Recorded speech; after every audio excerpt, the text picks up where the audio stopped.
Hello, everyone, and welcome to day 2 of Adobe Live. My name is Anna McNaught, and I am your host today, and it's day 2 with Aaron Nace, founder of Phlearn. You all know him very well. We all love you, Aaron. Welcome. How are you doing today? Doing amazing, Anna. Thank you for that beautiful intro. I'm super excited. We're going to have so much fun, and I'm excited to see you guys in the chat. Yes, welcome everyone in on the chat. Everyone is so excited for us, Aaron. They're like, hello. And let's see, we have Marsha and Robert and scrolling up here, Emma, Barbara, welcome all of you. Cody Bear, nice to see you. We have some fun things in store for today. And if you missed yesterday's stream, you can go back and catch that replay because we had some really great pro tips in Lightroom, and Aaron blew my mind. I blew his mind. It was a really great session. And I actually taught Aaron something yesterday. So that was super fun.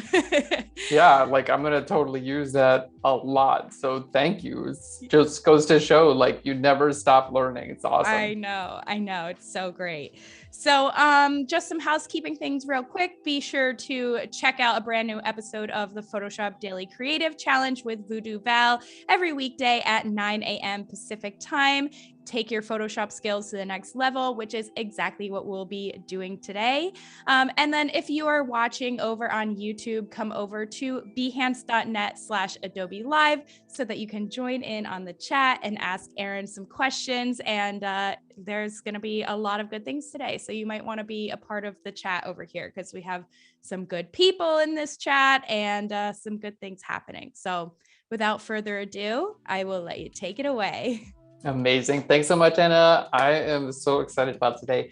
We're taking basically everything we learned yesterday and adding on to that. So don't worry if you missed yesterday's stream, you can catch that at any time. It's available as replay. But we're also going to be kind of like doing a recap of some of the things that we learned yesterday. And we're going to be showing you some great ways to transition from Lightroom into Photoshop. And as Lightroom gets more and more powerful, we asked the question, when do we use Photoshop? What are the things that Photoshop is still really great for, that sets it apart from Lightroom? So we're going to be answering some of those questions as well. So let's go ahead and get started. We're going to jump in to our very first example that we took a look at yesterday. Okay, now let's just go ahead and I'm going to pull up our develop tab here so we can see our before and after. There we go. Let's just check out our before and after. So this is the image as it came in to Lightroom. And here's where we brought it to yesterday. You can see we worked quite a bit on the colors of the foliage, the colors of our subject. We worked on the exposure of our subject as well. You can see she was a little bit overexposed in the original, so we fixed that exposure, and we brought up some levels on the shadows as well. Now, in addition to just general adjustments, like you can see on the side, highlights, shadows, whites, blacks, things like that, we also went into our masking dialog, which is brand new in Lightroom Classic. Here you can see we worked on the clothing. I can turn the leaf color off and on, bringing some more brightness to the subject and adding a little bit of a vignette to the background. So all of those changes are so great to be able to do in Lightroom, but there's still some things that Photoshop does very well. Let's go ahead and pop that up. So one of the things that I'm seeing here is just like this little strap on our subject's clothing. Looks like it's a part of her dress or something like that, but it's just a little bit distracting.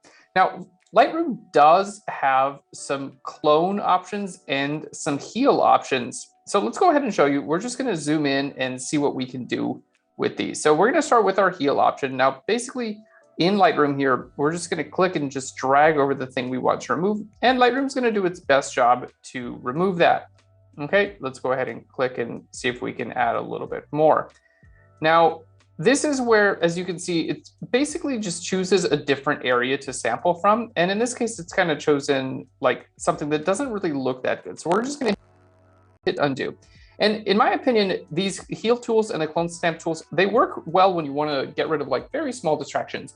But if you want to do something that's a little bit larger like this is a fantastic time to go into Photoshop, because object removal is something that Photoshop excels at. So let's go ahead. I'm just going to go right back to our image. Let's just zoom out to our image here. And we want to get this into Photoshop. But I want to do this in a way that preserves all of our information. Remember, if I go back on my Develop tab and click here on my masks, okay, I have all of these masks that I can turn off and on. Now, wouldn't it be cool if I could bring all of this information into Photoshop? And the great thing is you actually can do that. Here's the workflow that I love to use. So we're just going to go back to our library module. Okay, we're going to right click on our photo and we're going to go to edit in, and then we're going to choose this option here, which is open as a smart object in Photoshop. So anytime I'm going from Lightroom into Photoshop, I always choose this smart object option. And the reason is that it actually allows me to keep all of the information that I applied in Lightroom. So let's go ahead and click there, open as a smart object in Photoshop. So it's just going to take a second. And here we have our image now in Photoshop. All right, let's go ahead and take a look at our layer panel. Now here on the right-hand side of our layer panel, you can see we have a smart object icon right there, letting us know this is in fact a smart object. Now, what happens if I double click right here on this layer thumbnail? Let's go ahead and just double click there.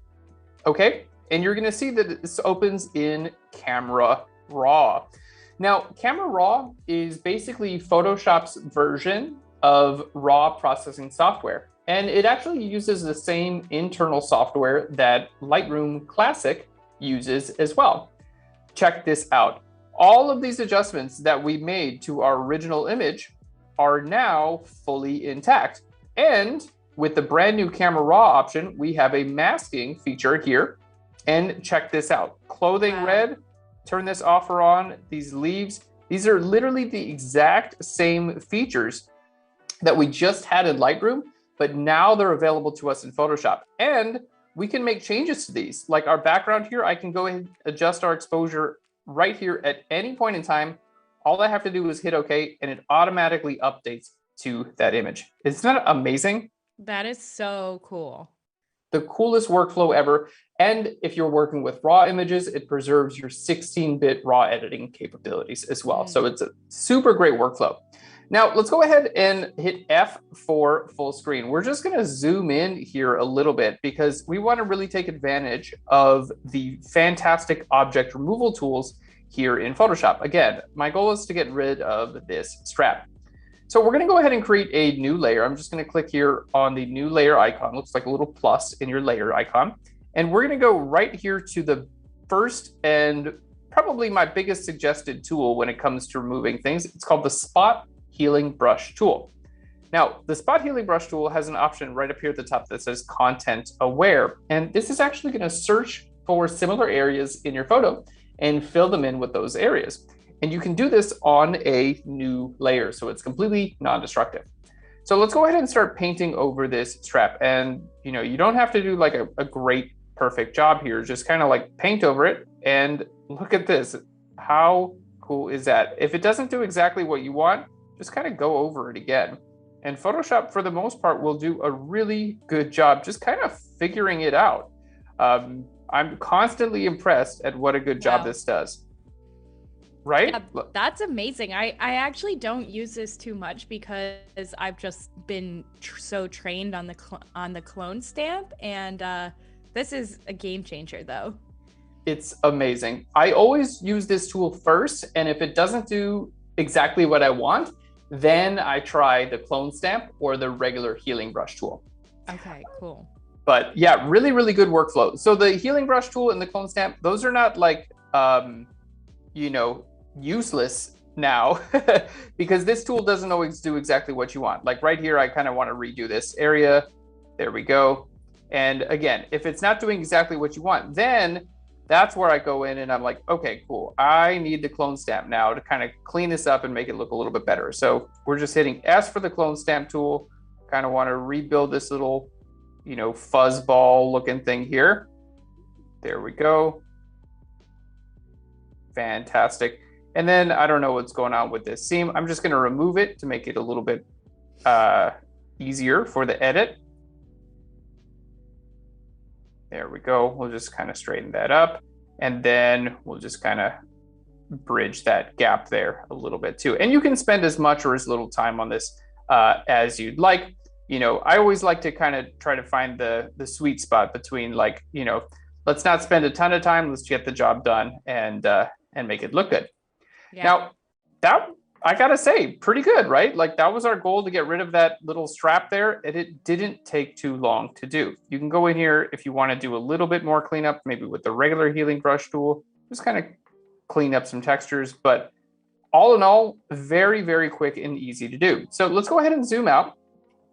And let's say we're done with that here in Photoshop. Let's say that's all we want to do. All we have to do is hit Control or Command S to save that. Okay, you can see right down on here at the bottom, it's saving. And then we're just going to go back into Lightroom.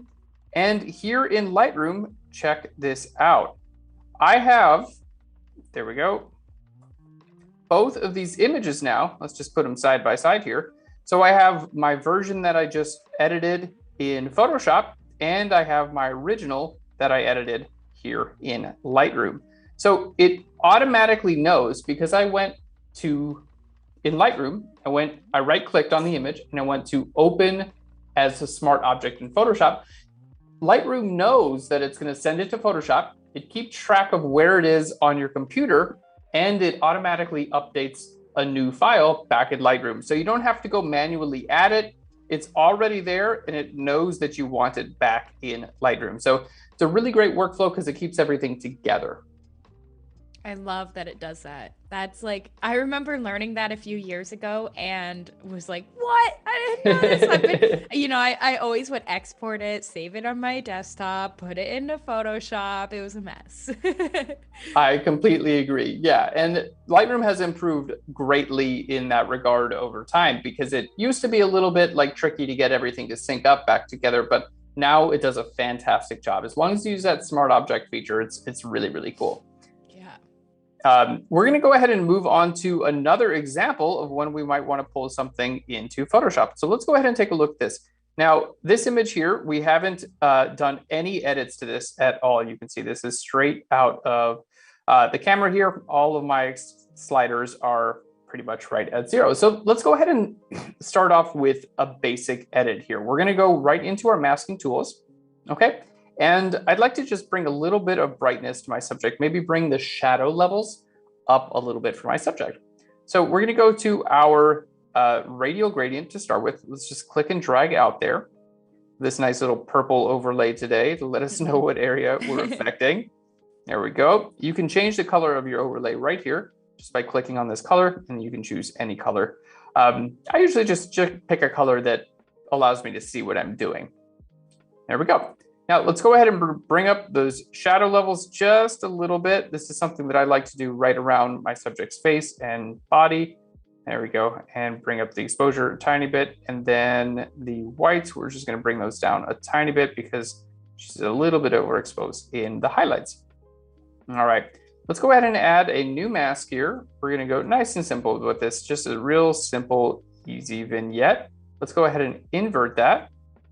Fantastic. And just bring down the exposure just a little bit. So we'll just turn those off and on. Very quick adjustments here, but there's the before and there's the after.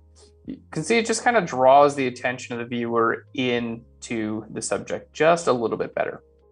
Okay. Now, of course, there's a lot more we could do with this, but I want to go ahead and take this into Photoshop now, because I want to remove this sign that's right behind our subject. You can see it's a little bit distracting. We have those letters intersecting our subject's head and this big old sign there. So when we want to do a large object removal like this, Photoshop is really the best tool for the job. Lightroom, again, will allow you to do small spots with the clone and the heal, but for something this large, Photoshop is really what we want to use. All right, so let's go back to our library module. Again, we're just going to right click on this image, go to edit in, and I'm going to say open as a smart object in Photoshop. Same workflow as before. There we go. And we can just close this other one out. So this is the workflow that I recommend. Get the image to where you want it, like looking good. Get it to where, Lightroom has kind of reached its capabilities. And then when you want to do something more advanced, go ahead and put it into Photoshop. So here in Photoshop, again, because my layer is a smart object, let's just double click right there on the smart object. I'm going to go into my masking, and here you can see both of my masks are available. I can turn those off and on. There we go, and work on those at any time. So such a cool workflow. Yeah, I love that. That is amazing. All right. Speaking of amazing, did you know that Select Subject is also available in Photoshop? You did know that because we just talked about that. I was like, uh-oh, he's asking again. You did know that. But to anyone in the chat, if you didn't know that, just like we can select subject in Lightroom, you can do that in Photoshop and then use that for your masking. So we're going to go ahead and click on our background layer. I'm going to go to select, and we're going to go down to select subject right here. Now, select subject does a fantastic job. There we go. Cutting out your subject from the background. Now, with this selected, I just want to use this as a layer mask for a new layer. So I'm going to create a new layer here, and I'm going to click on my layer mask icon. And I'm going to hold Alt or Option, and this is what the layer mask looks like for that new layer. And it looks really, really good. It's like pretty much all the way there. So now with that layer mask in place, check this out. If I were to paint on this layer, let's just grab a red color here so we can see what we're doing. Just grab a standard brush here. If I were to paint on that layer, okay, right now when I paint, it's only going to show up where my subject is, right? That's actually the opposite of what we want, because I want to be able to remove this sign behind the subject, and that's going to involve painting there. So all I have to do is click here on my layer mask. Okay, remember you can select your layer, which brings up the little white bounding box around your layer, or you can click on your layer mask, which will bring up the white bounding box around the mask. So I just want to invert this. It's the opposite I want. So all I have to do is hit Control or Command I. That will invert my layer mask. So Control or Command I inverts my layer mask, and now I'm free to paint behind my subject. Pretty cool. So I'm just going to go ahead and clear that layer. Control or Command A to select all, and then I'm just going to hit the Delete key. And then now all I have to do is clone stamp. There we go. From the right to the left. And because my masking is already done, I'm able to remove this sign super quickly and easily. How awesome is this? It's amazing. I love the magic of Photoshop. It's so cool. I mean, the fact that like we don't have to really do that much advanced masking anymore is like, I feel so spoiled by it, honestly. Yeah. I know. Remember back in the day how long anything like this would take? Yeah, this would be at least like 45 minutes of work. Yeah. Like even a year or two ago. Yep. Definitely. And I don't miss it. I'm not sad. Obviously there's questions about like, of course it's good to know how to do stuff the manual way. But, like, hey, if it works, it works, Yeah. I think you may have mentioned this, but Sean asked what the shortcut key is to bring it into Photoshop as a smart object from Lightroom. Oh, that's a really good question. I don't even know if I know the shortcut key for that. I just right click on it and I go to, here, I'll show you back in Lightroom here. I just right click on it and I go to edit in, and then I go to open as a smart object in Photoshop. Okay. Yeah. I don't know if there is a shortcut. I don't know either. Sean, let us know if there is. There's probably a shortcut. There's shortcuts for everything, but Yeah. I know Photoshop is so cool because you can actually go to edit and then down to your keyboard shortcuts right here. And you can actually assign keyboard shortcuts to anything in Photoshop. You can see the keyboard shortcuts right here that are already assigned. But if something doesn't have a keyboard shortcut, you can assign it very easily. And you can change any of the keyboard shortcuts if you wanted to as well. Like if you want to change the keyboard shortcut for the keyboard shortcut, I could just click there and hit K and it'd say, well, it's invalid. I can hit Shift K. There we go. It'll say, hey, this is already used. It's going to be removed from edit color settings, and you can just hit accept. So you can assign your own keyboard shortcuts here in Photoshop. But Lightroom, as far as I know, doesn't have that advanced capability for the keyboard shortcuts. Yeah, so I think in Lightroom, you kind of have to just work with what you get. But that's okay. It's not too bad to just right click on something and go to edit in and then smart object in Photoshop. All right, so now what we're gonna do, I just pull and stamped a little bit of the wall from the left to the right. I'm gonna change my layer blend mode from normal to darken there. Then I'm just gonna use my regular old gradient tool. Let's just use our foreground to transparent gradient. And I'm gonna just paint with black to white, like to just get us a nice little gradient over there. Make it look a little bit better, more like a wall back there. All right, fantastic. Cool. Looks so good. Right, like super, super easy to do. And now all I have to do is hit Control or Command S for save. There we go. You can see saving right here on the bottom. Okay, I'll just close that out and then back into Lightroom. Here we go.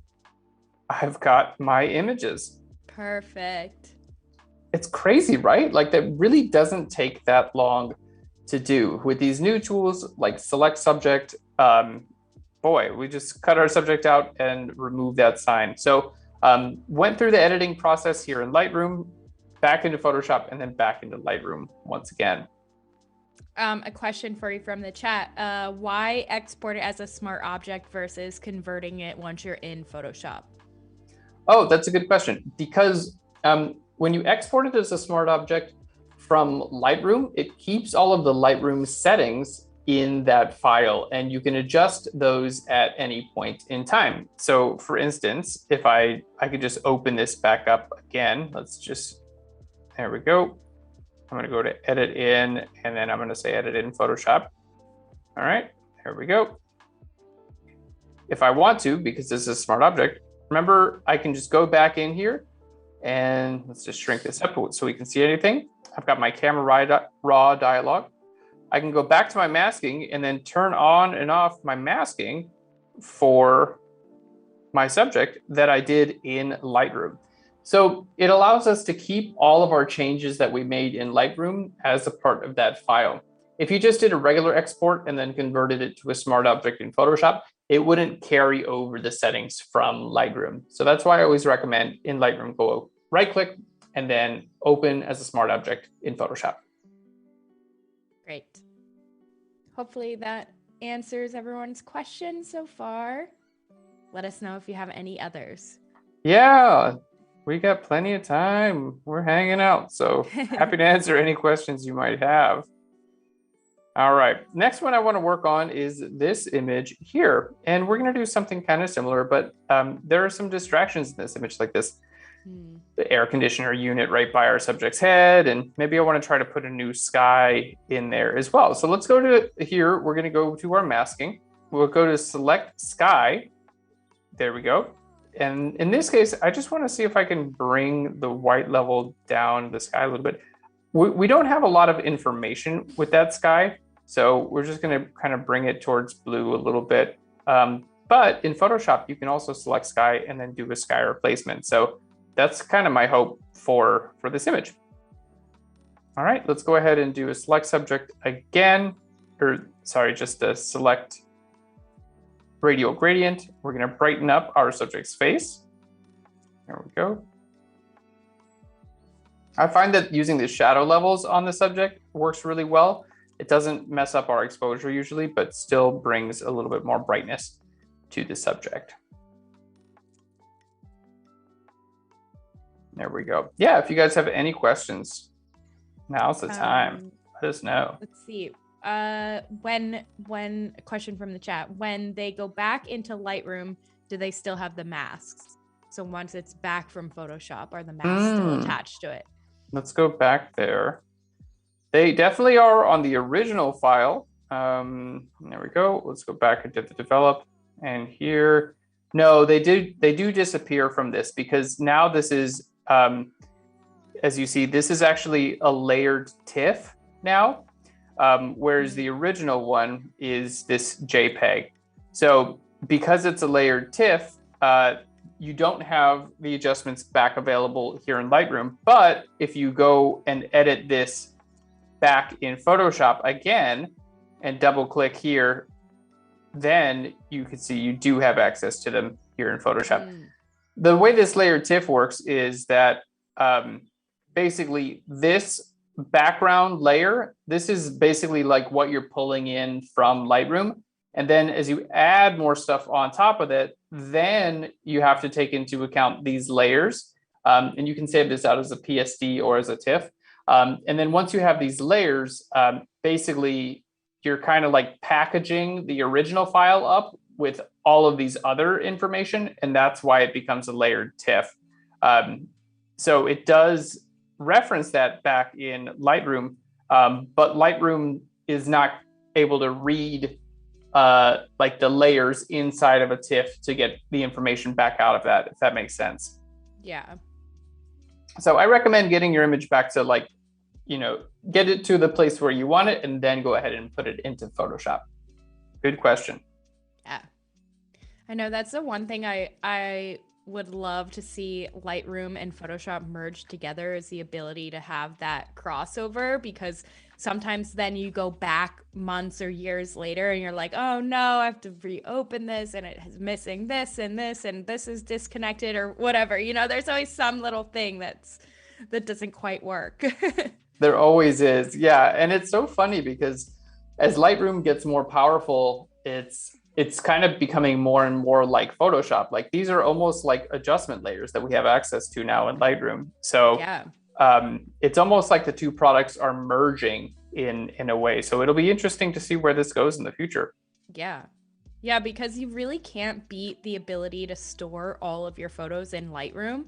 You know, in Photoshop, you don't have that. And that's so nice to be able to have the collections and to see everything you're working on all at once.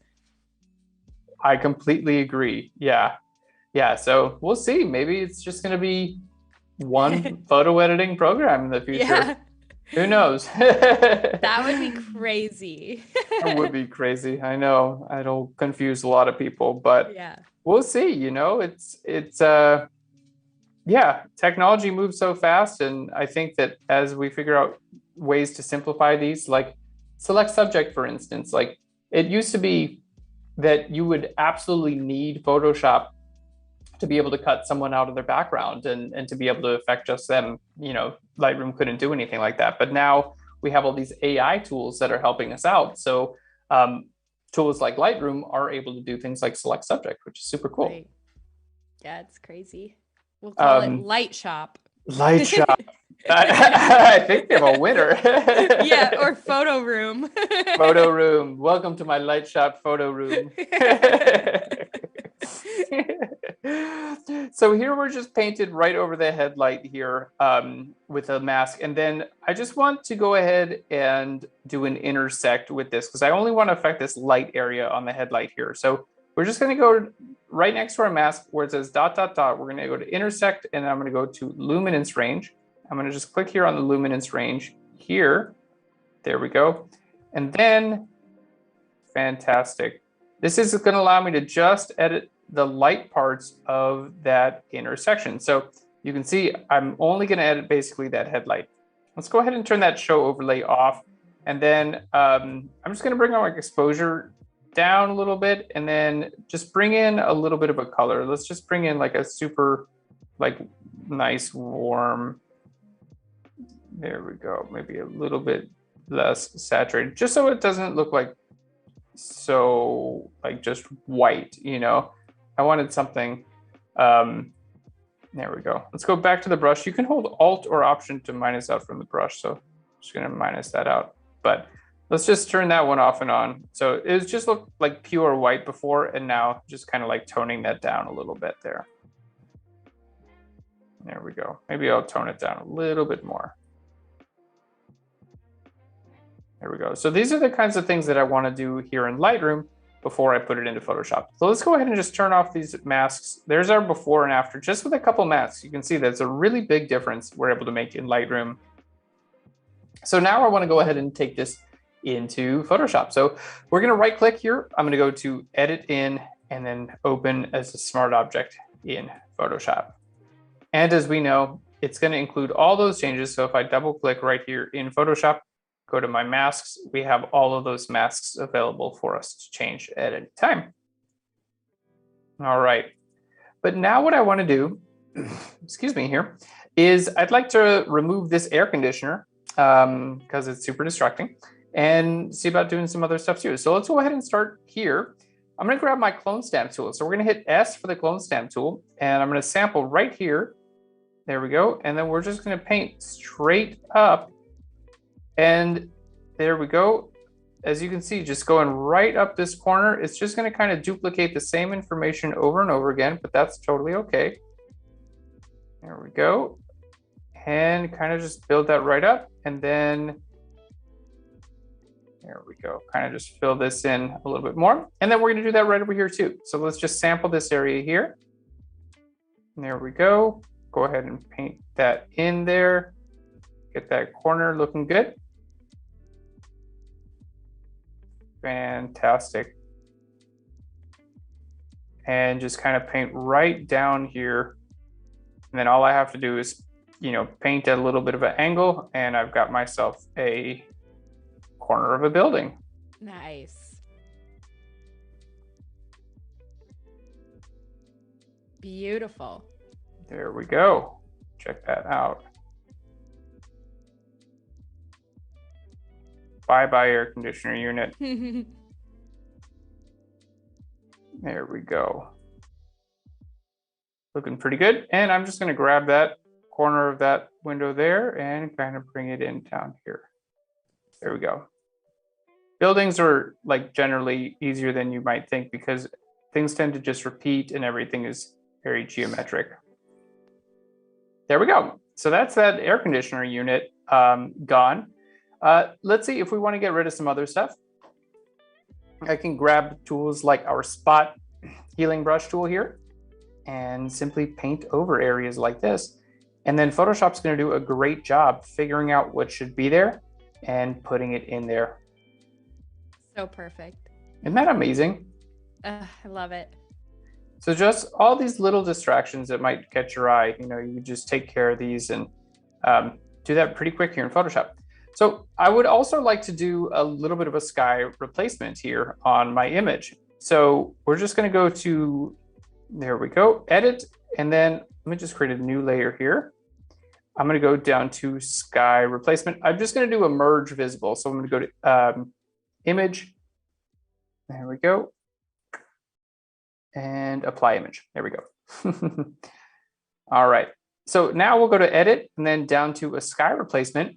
Now this is super cool because it's going to use the same sky technology as Lightroom, but it's also going to allow us to replace that sky.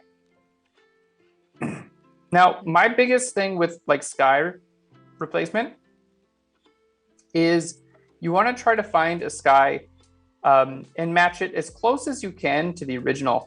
Like this is, it's still way too dark. It doesn't really look that good. So I just want to make it brighter. And here, I'm not expecting the sky to be like a dark sky. You want to try to match it with the original image as much as you possibly can. There we go. And you can adjust your edges here. You can shift your edges in and out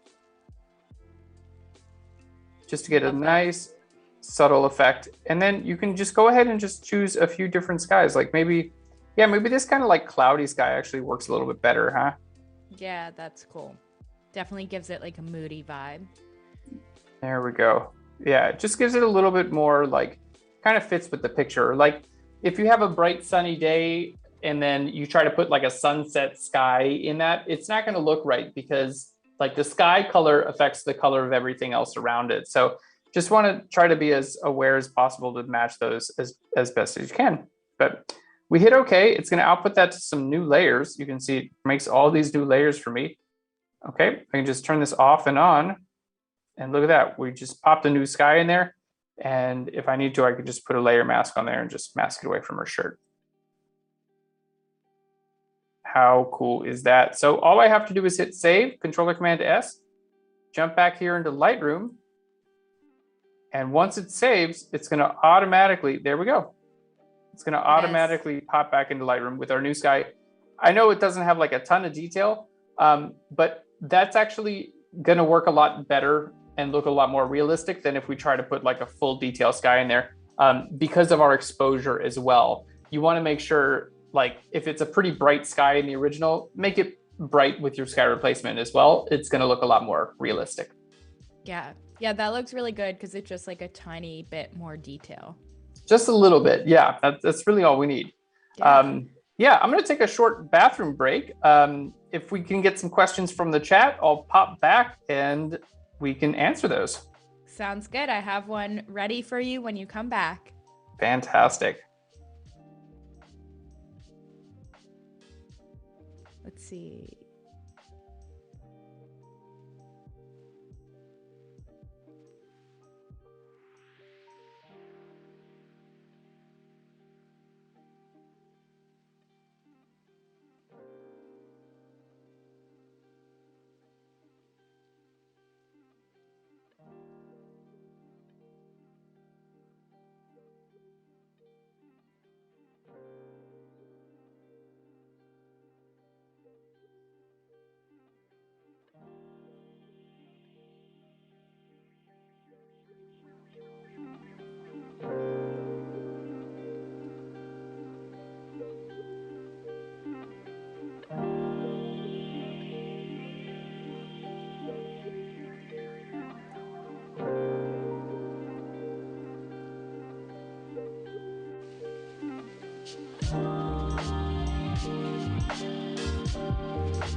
All right, we are back, and I have a question ready for you, Aaron.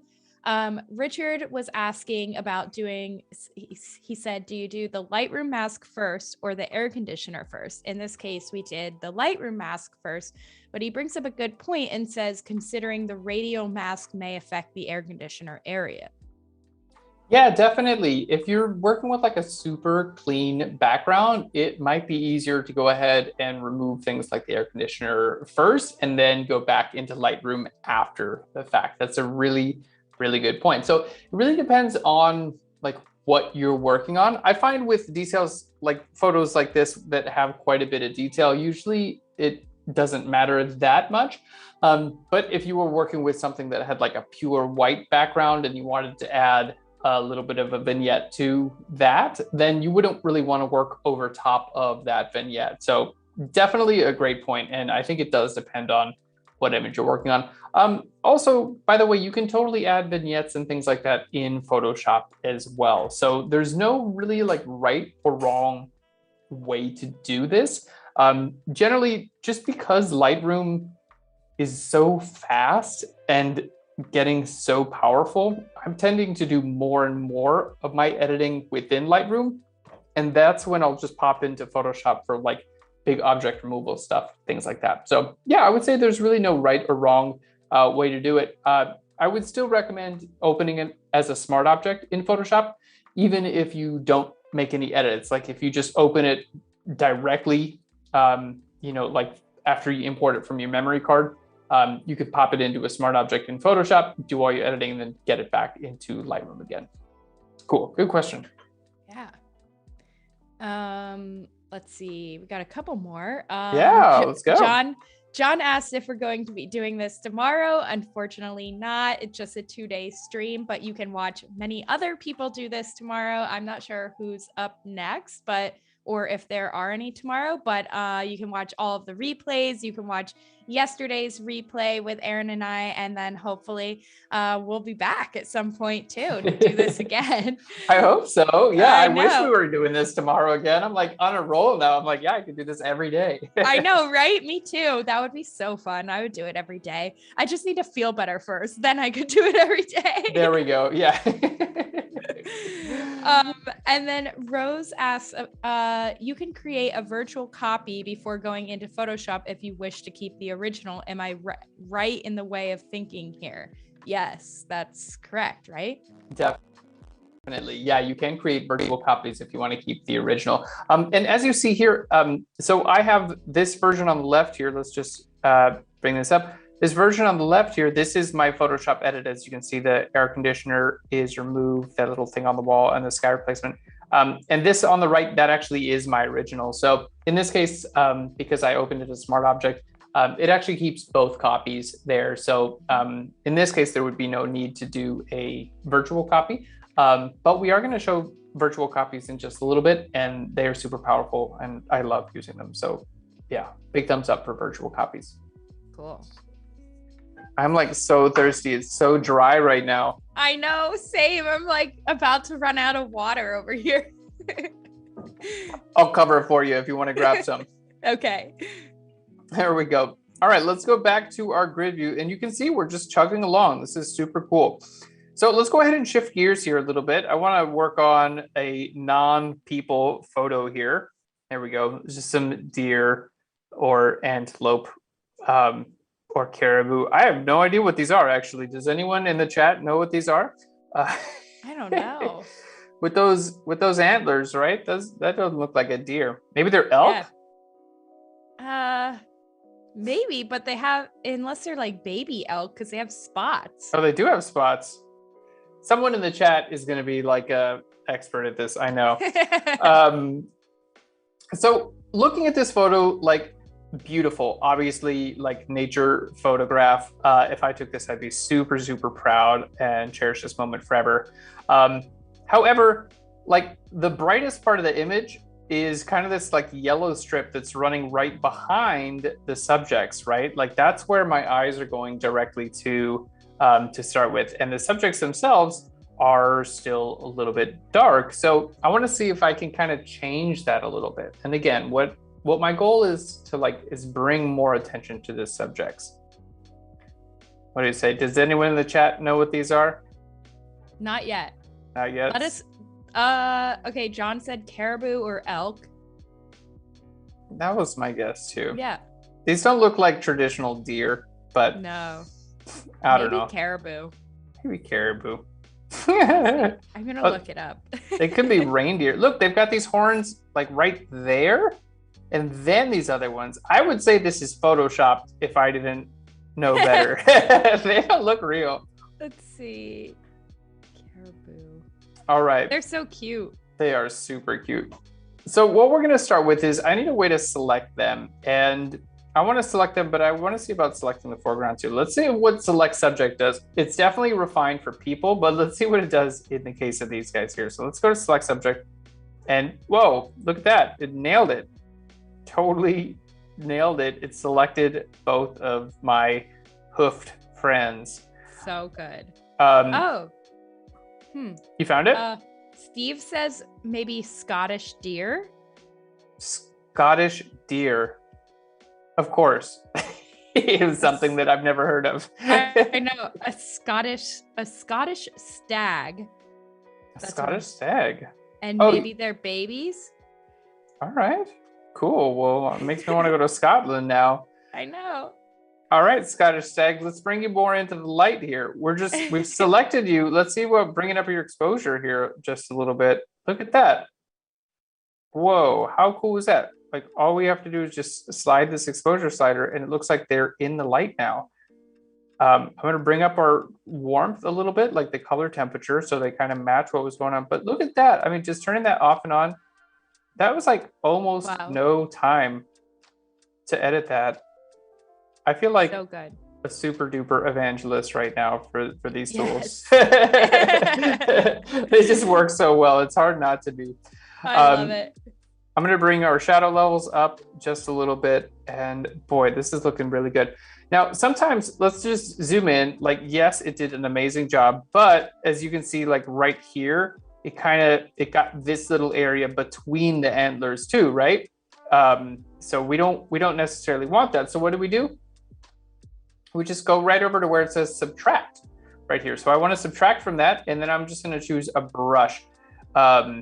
There we go. Or I could even try a color range. What about that? Well, if I did a color range, if the same color was visible on my dudes, then it would do that. Let's try a color range and see if it actually does what we want. So I'm going to subtract that color range.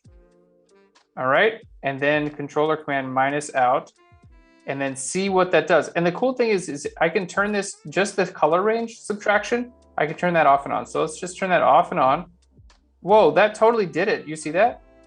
Can you turn it on and off again? Definitely. So I'll just turn this subtract color range off and back on again. Oh, yeah. That's off and that's on again. And if I increase my range a little bit, it should help a little bit more too. I'll just hit that little plus there. Whoa, it totally did it. I didn't even... That's awesome. I was totally planning on like using the brush tool and going in there and like painting away all those little things. But that's like not even required. Look at that. We just completely refined that. Wow. So perfect. That's so cool. I'm digging this. Still very curious what these guys are, because I know. This is a mystery. Did you Google Scottish deer? I did, and it doesn't quite look right. And then they wouldn't be babies with antlers that big. I don't know. This is a mystery. This is like last time when we were trying to figure out how to spell margarita. I feel like there's always something. Something will stump us during each of these streams. Oh my gosh. Maybe someone ran up and glued those antlers on these things, because this doesn't look Photoshop. I gotta say, like it looks like these are actually photographs, but we're still figuring this one out. Let's go ahead and create a new mask. I'm going to go with a linear gradient here because I want to brighten up this foreground a little bit. So I'm going to just click and drag there just a little bit. There we go. And let's just bring our exposure up just a little bit. Maybe just grab our shadows and bring those up a little bit there. All right. Add some saturation to that as well. Now, if you want to edit that, and there we go. You can just pull this up a little bit. Fantastic. And you can even move your midline. There we go. That's looking really, really good. Now let's see if we can take this center line here and just bring down the saturation just a little bit. So let's go ahead and create a new mask.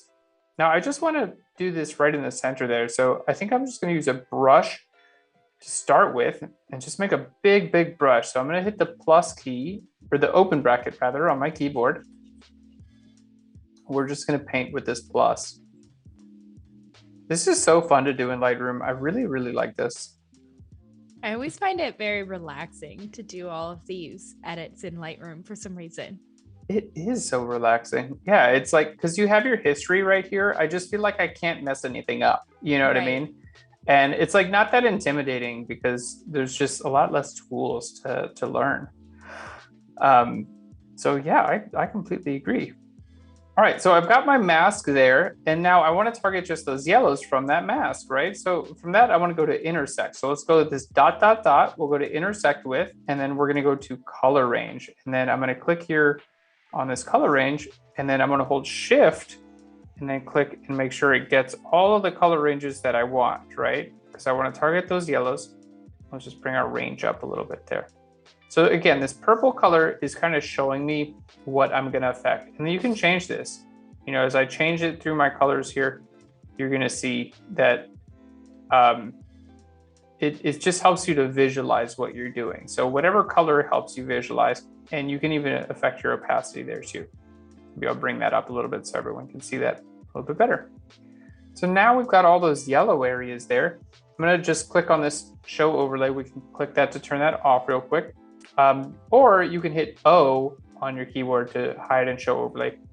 And then I think, you know, from here, we're just going to take their saturation down just a little bit, you know, not crazy, just like a little bit down. And hopefully that allows me to focus in on my subjects a little bit better. Cool. Yes. All right. We're looking good. I'm going to add a radial gradient right here in the middle and just like bump up my exposure a little bit in general, and definitely bump up my shadows. There we go. One thing that is like, because they were so dark, I think they should be a little bit brighter around the edges there, my guys. So I'm trying to think about how I want to do that. And I think if I do a select subject and then intersect that with a brush around the edges, I think we can do that. This is kind of like compositing. It's crazy. All right, let's try it. So let's go. I'm going to do a select subject. It's going to find my dudes. Okay. And now we're going to intersect that with a brush. Okay. So let's go ahead and start painting here with a brush around the edges. So look at this. I'm able to just paint just the edges of my dudes here. There we go. And let's turn our overlay off. And then now if I want to bring that exposure, look at this. I can exposure blend just the edges so they fit into the background a little bit better. Isn't that better? Because like before it was too dark, like just a little bit brighter helps, right? Yeah, that definitely helps. It's like extra advanced Lightroom. Wow. I'm amazed that Lightroom can do this, to be honest. I know. Wow, this is so great. Okay, let's go ahead and turn off our masking, and then I'm just going to bring our color temperature a little bit warmer as a whole for the entire image. Maybe bring up our contrast a little bit. All right, maybe bring up our clarity a little bit. Some texture in there. I don't want to go too far with this stuff, but wow, look at this. All right, let's go ahead. Let's just take a look at the before and after there. Zoom out to that before and after. Right? Oh, look at that. What a difference. And like, if it looks a little bit too fake, which like it kind of does, you can go back here and like, I can just go back to that mask and look at this. I can like make that change. And I love to look at these before and afters because it really gets you a good idea of like the changes that you make. Like, are they helpful or not? You know, because sometimes I'll do stuff and I'm like, that's not as helpful as I thought it was. You know what I mean? Right. It's always good to be able to see that. But wow, check that out. I'm going to just get rid of my side panels there and hide my overlays. Isn't this amazing? So it's not just for like portraits and people and skies and stuff like that. Like here we have some unidentified antlered friends. And we brought them out of shadow, you know, like, wow, how cool. And all this, so good. It's amazing, right? All this masking was done for us. I really feel like I'm like on a booth right now with one of those microphones that like comes down here, and I'm like, I feel like I'm like the Mr. Clean or the squeegee guy, you know, trying to sell something in an infomercial. Yeah, we're trying to sell Lightroom, trying to sell the masks. Yeah. Yeah. Get yours for $9.99, you know, like, yeah. Here's how it works. Let me demonstrate again. Yeah. Are you tired of this horrible situation? Yeah. So Jordan said it might be a chital. I don't know if I'm saying that right. Chital, a spotted deer, native to India. Oh, cool. Well, let's give that one a Google and see. No. That is just super fun. I'm just loving this. I'm having so much fun. And all that was done in Lightroom. Super, super cool. I want to work on this cheetah real quick because I'm excited about the possibilities here. With this guy, like, I want to see about maybe making the foreground just a little bit lighter and then like adding a little bit of definition to the sky if we can. I think we can do both of those with like radial gradients or linear gradients. We might not even have to use some of the advanced stuff. So let's go over here. We're going to go to a linear gradient. I'm just going to click and drag from the bottom up. There we go. And let's pop that out there. And then let's just bring our shadow levels up here in the foreground. There we go. And then we'll pop a new one on there, linear gradient here. And I'm just going to go from the top down. There we go. And then what color do you think we should make this sky, Anna? Like a orangey. Orangey. Okay, cool. So I can just go to my color slider here and I can just choose my orangey color here. Let's just bring our exposure down there. All right, I'm gonna have you guide me through the internet. Is that how are we looking as far as orangey is concerned? Yeah, I think I like that. Maybe try a little bit more red. More red. I don't know, just as an experiment. Yeah, I'm loving it. And we can go in here in this gradient here. There we go. I can adjust this too. Like if I need to bring this down a little bit more, I can do that. Right? Like we could see where it was best. Cool. I actually like that color. Yeah, that's super cool. Definitely gives it like a nice vibe. It does give it a nice vibe. And then like here too, if you're like, oh, it affected my subject so much, you could just go to subtract and then you could go to select subject. It would find your subject and cut them out of that sky change that you made. So I'm literally only affecting that sky back behind that cheetah. Whoa, how cool is that? And if you wanted to, you can create another mask with another linear gradient. Let's just pull that one down. And then this one I could do with like a secondary color here. There we go. Yeah, making it like a little darker even. Yeah, a little darker, like maybe more yellow or more red.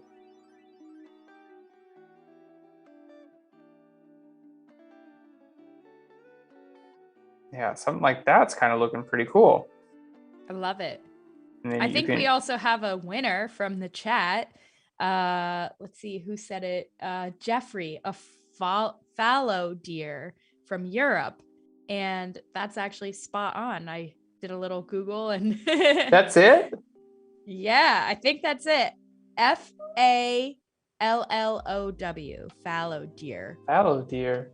Who knew there were so many different types of deer out there? I know. That's what Jordan just said. It's crazy. Like, I had no idea. This is definitely what it is. Wow, I like want to see one of these in person now. It's like my new life mission. I know. They're really cool looking. Like, I love their unique antlers. Whoa, fallow deer. Okay. And they're European? Yeah. Thank you, Jeffrey. Thank you, Jeffrey. Mystery solving solved. The great mystery. You win $1 million. Yeah. Virtual dollars. I'm going to bring the contrast up on our cheetah just a little bit because it looked a little bit like washed out. So as the main, subject of the image, just bringing a little bit more contrast there was kind of cool. And then what about try to do some dodge and burn on these rocks there? Let's go with our brush. I'm just going to paint very sloppily over those rocks. And then I'm going to just pop an intersect with, and then we're going to go to luminance range. And I'm just going to remove this from the shadows here. So it's only going to be visible on the highlights. There we go. Quick little tip, if you hold Alt or Option, just like in Photoshop, you can separate out these luminance range. Like right now, if I just click and drag this slider here, you can see it looks a little bit rough, the transition. But if you hold Alt or Option, it kind of separates these out. And then this slider goes over here. And then you get this other little rectangle slider over here. And that allows you to kind of fine tune things a little bit better. Pretty cool. Yeah. And then let's hit O for the show the overlay. Let's just bring that up a little bit. Okay.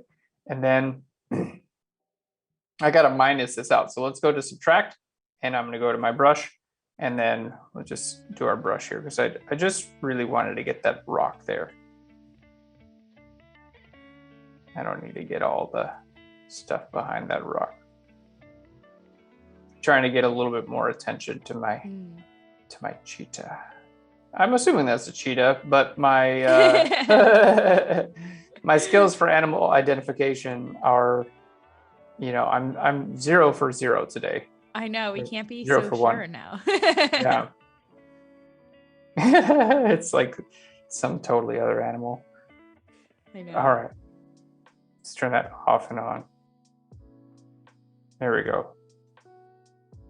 There we go. Bring some more attention right there. How cool is that? Man, this is just so much fun. I can't believe we get to all share this together because it's just, I'm having a lot of fun. Let's just turn this off and then back on. Wow, that looks super cool. Now, if we're going in here and we're like, oh, that color up on the sky looks a little bit like not photorealistic, which I will admit, it doesn't look photorealistic. It definitely looks more like stylized. But if you wanted to look more photorealistic, you could definitely go in here and, you know, just change this at any time. I'm just gonna make that a little bit more subtle. There we go. Let's just drag this down to like a little less saturation. So we still have some of that color. It's just a little bit more on the subtle side. But there's again our before and our after. Let's just hit our, there we go. Let's just be able to see our before after on the 2-up. Yeah, so much better. It's so fun. I want to spend my afternoon just editing random photos. I know. We got to get like a power group together and I'll just sit around and edit photos together. That would be so great. Wouldn't that be so fun? Like a super nerd conference. We should definitely do that. I love that idea. I super love that idea. And you know what I want to try? I want to try some like legit dodging and burning on this image because I love it. It's so beautiful. But don't you definitely feel like it could use some dodging and burning? Yeah, I think that would be really cool. I feel like this might be Iceland. It looks like Iceland. Let's send it over to the chat again. Yeah, where is this place? Where is this? So with this dodge and burn, what I'm going to do is I'm going to grab a brush here and I'm going to bring my flow pretty far down with my brush, and then bring my size up. And when you bring your flow down, it allows you to like paint over an area, and it just kind of goes on a little bit. But if you paint more and more, it kind of like builds the effect up more and more as you paint. So this is kind of why I like to use a low flow. And by the way, when I'm in Photoshop, I also like to use a low flow because it allows you to get a much more natural feel when you're using any type of brushing. So as you can see, I've got my flow pretty on the low side there. Okay, and let's go ahead and just try bringing our exposure down just a little bit. There we go. Bottom right corner of this image. Yeah, we can go nice and low. All right, so let's pop a new one on here. Again, we'll go with a brush. Oh, you know what? Let's use your preset. So let's create a preset here. I'm gonna click on where it says preset. We're just gonna call this burn. Burn. All right, so we'll create a new mask. We're gonna use our brush again. And then here it's gonna ask what we wanted to use, and we're gonna say burn. With a low flow again. And as I paint this in, look, it's just gonna start burning in wherever I paint. There we go. And I can use my open and close brackets to make my brush larger or smaller. There we go. And I can hold Alt or Option to minus this out, by the way. A cool tip, so when you're using your brush in Lightroom, right now it has a little plus icon. If you hold Alt or Option, it changes to the minus icon. Okay, which is the same thing as clicking on erase, by the way. But you can still change your brush size and feather and flow right here. Just hold Alt or Option And then while you're holding Alt or Option, if you want, you can use the open and close brackets to adjust your size too. So it's like you're adjusting multiple brushes at once, which is kind of fun. Cool.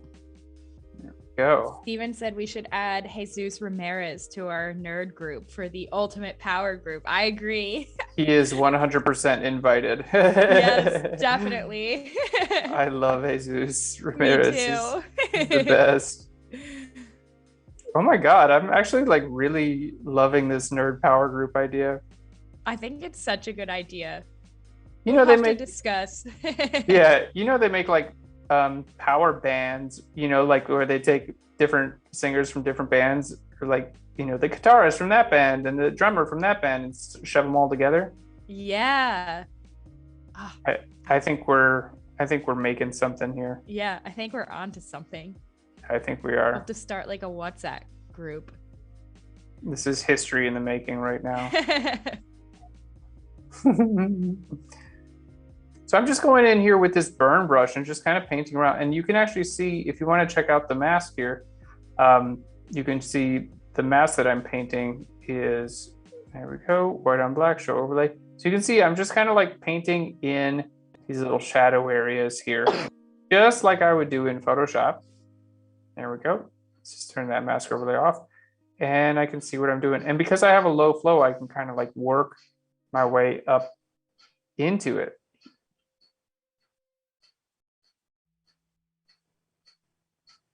There we go.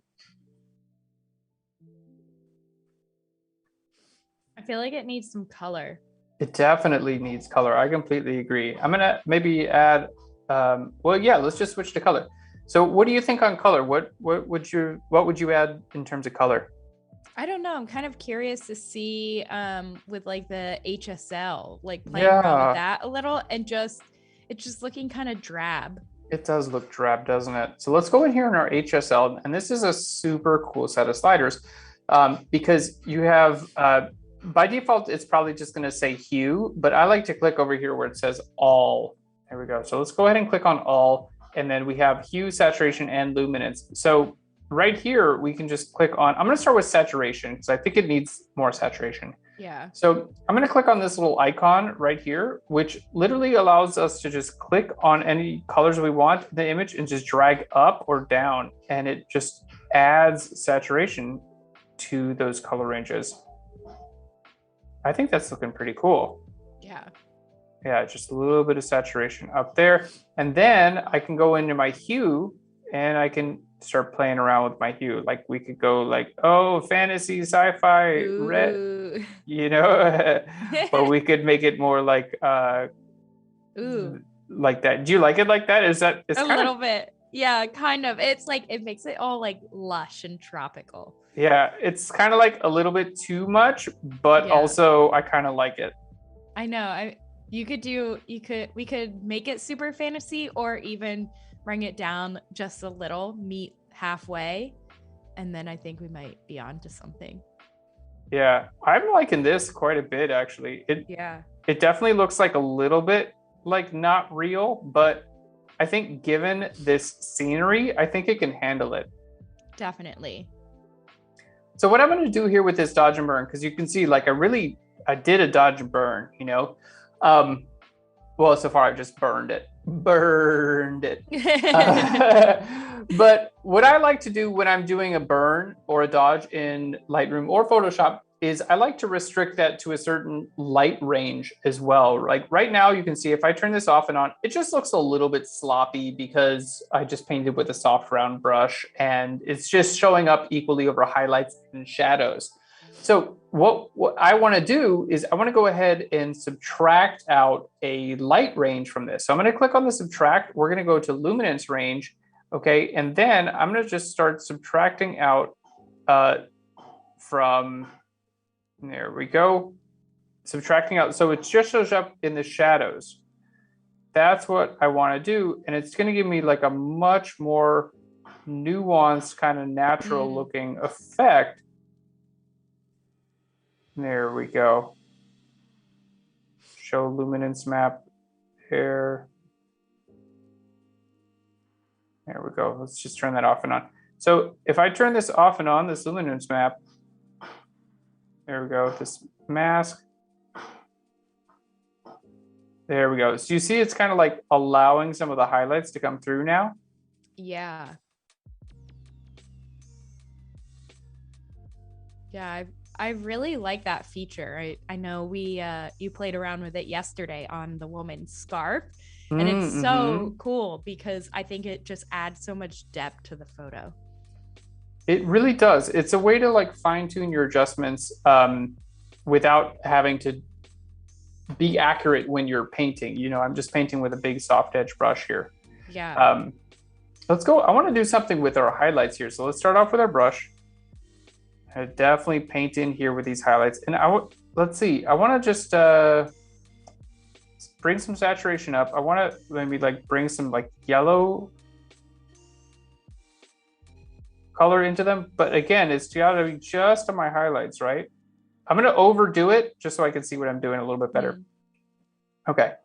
So there we go. Trying to get this. We're definitely getting into like fantasy realm, but maybe these will look like flowers or something. Yeah. Okay. It doesn't really look that good.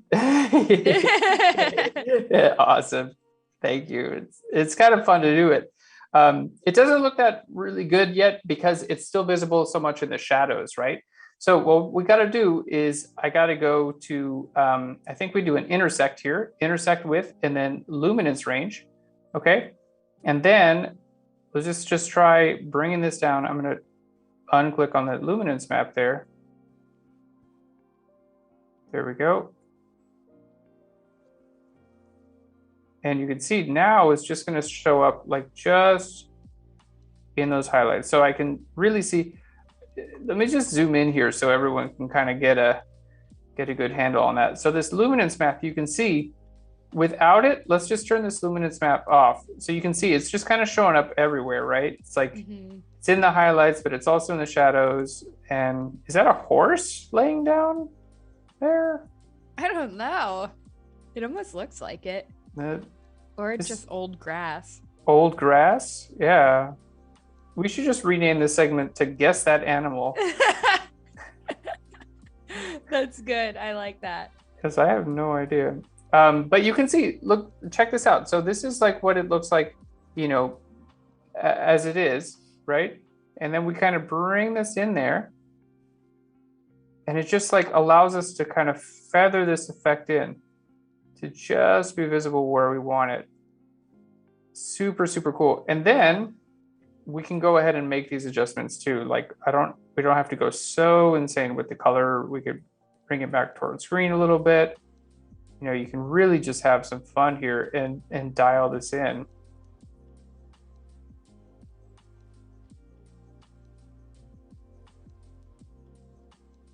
That's really fun. What do you think about that color? I'm like, I feel like it's pretty cool. Maybe toning it down a little. Yeah, I think toning it down a little bit. That's a good idea.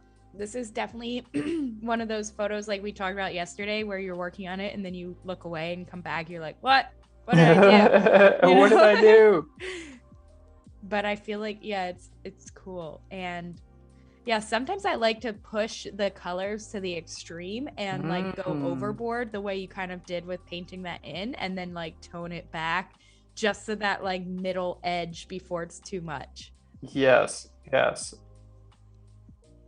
Yeah, and when you push things, you really get an idea for like what you're actually affecting too.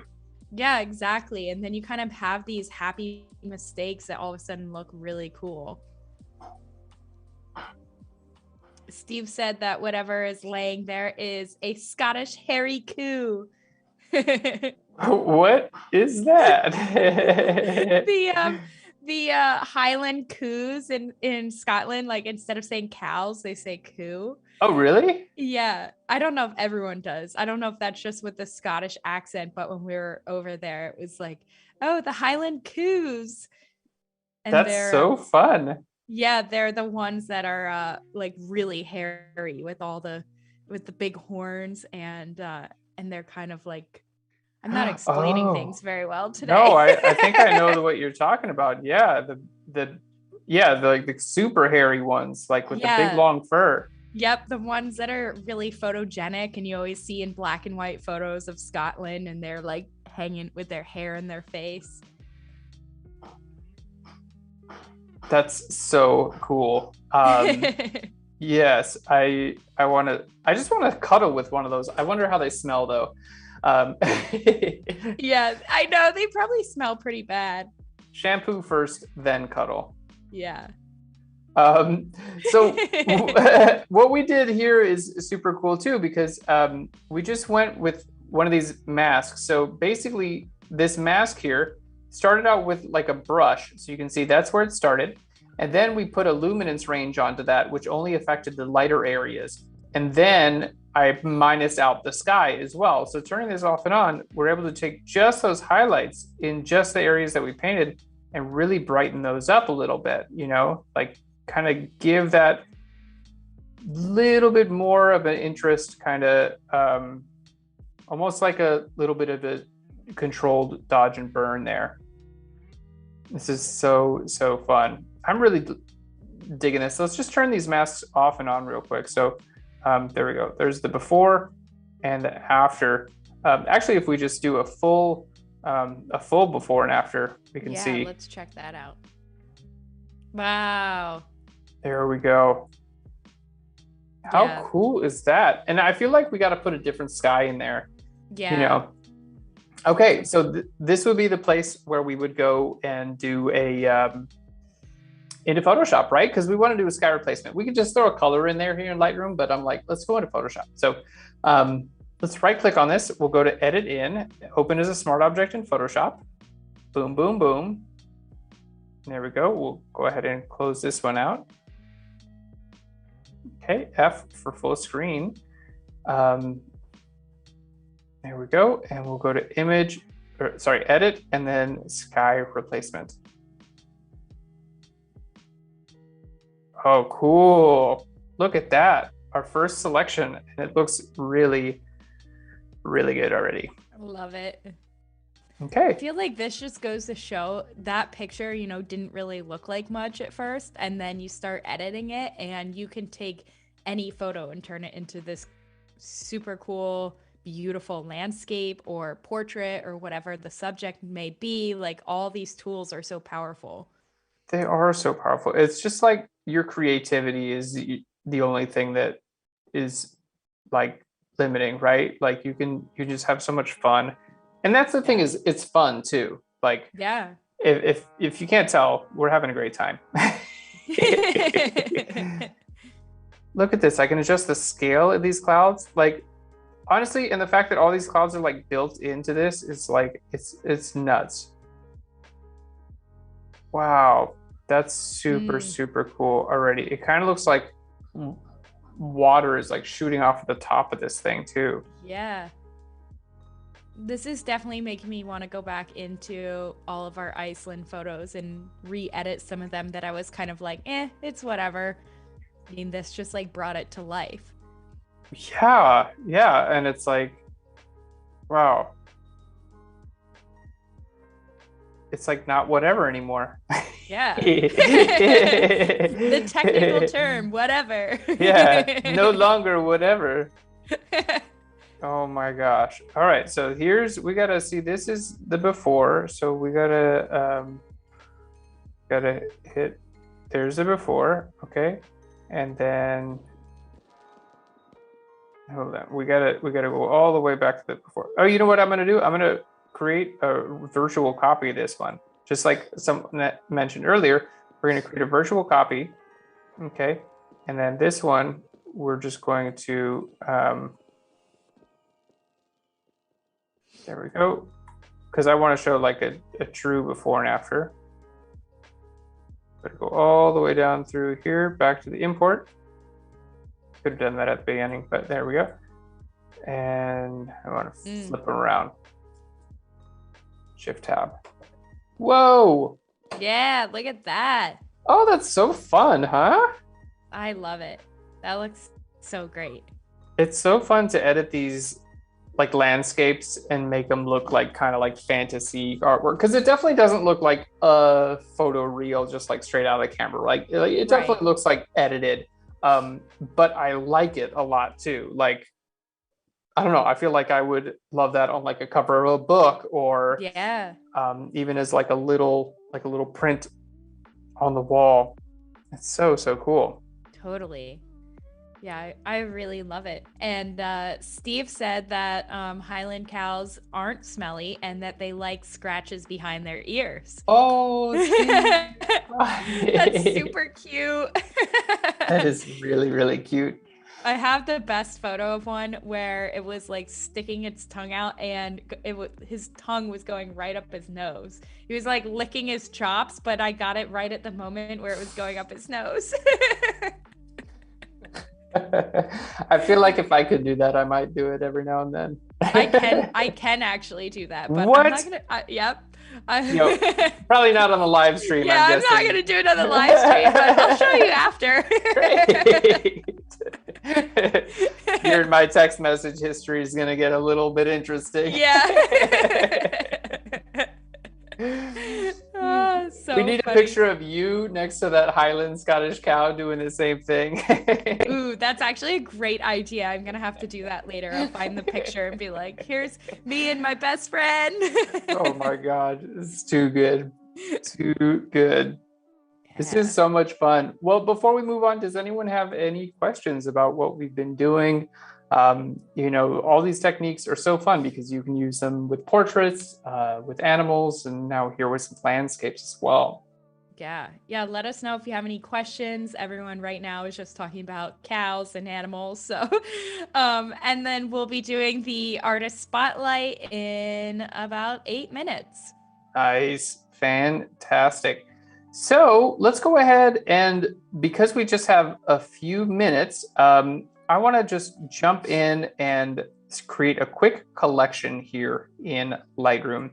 So I've got some images for a wedding. I'm going to shift click these images that we brought in, and we're going to go ahead and add these to a collection. Let's just go ahead and hit this plus here. I'm going to hit create a collection, and I'm going to make sure to include selected photos, and I'll just call this wedding. That way I can just get back to these at any time. Here I have my wedding. Fantastic. Now, just a super quick version, because we just have a few minutes. I want to right click on these images. We're going to go ahead and create virtual copies. Now, a virtual copy is super cool because these don't actually take up any more hard drive space. They only exist here in Lightroom. So when I create my virtual copies, one thing that I like to do for my workflow is I like to go ahead and assign them a color, and that helps them stay separated. Now, you can always separate them here by attribute as well, but I like to give them a color. So I'm just going to hit the number 7 on my keyboard, and that's just going to make them yellow. So I have my originals here, and then my virtual copies. So now on this first virtual copy, I'm going to hit D for develop. And you know what? We're just going to take where it says profile color. I'm just going to go to monochrome. Maybe we'll bring up our contrast a little bit, and we'll just keep this real simple. There we go. Don't have to go crazy with it. Hit G for the grid tool again. Okay, so we have our images. Now, check this out. If you edit one image in Lightroom, one of the beauties here is you can actually apply those same adjustments across an entire group of photos. So I'm just going to hold Control or Command and click on all these other photos. And I can see where they are because I went ahead and made them yellow. And then down here on the bottom right, you have this sync settings icon. Let's just click that. Okay, and then I just like to check the stuff that I actually wound up affecting here, right? So let's go to our black and white mix, treatment and profile, and our basic adjustments, right? Because that's really just the only thing that I wound up doing. So let's hit synchronize there. And boom, now we have color versions and black and white versions of all of the photos incredibly quickly. Let's just bring those up to full screen here. So now when it comes to sending these images to your clients, it's so easy to do because all I have to do is select my color versions, export those into a folder named color, select my black and whites, and then export those into a folder called black and white. And then all of a sudden, boom, my client gets color and black and white photos. They weren't expecting that. It took no time for us, But for them, they're like, wow, this is super cool. I just got way more than I was expecting. So just one of those like super easy things to do that is going to give a big impression to your clients. They won't know how easy it was for you to do, but you know, unless they're watching this, and in which case, you know,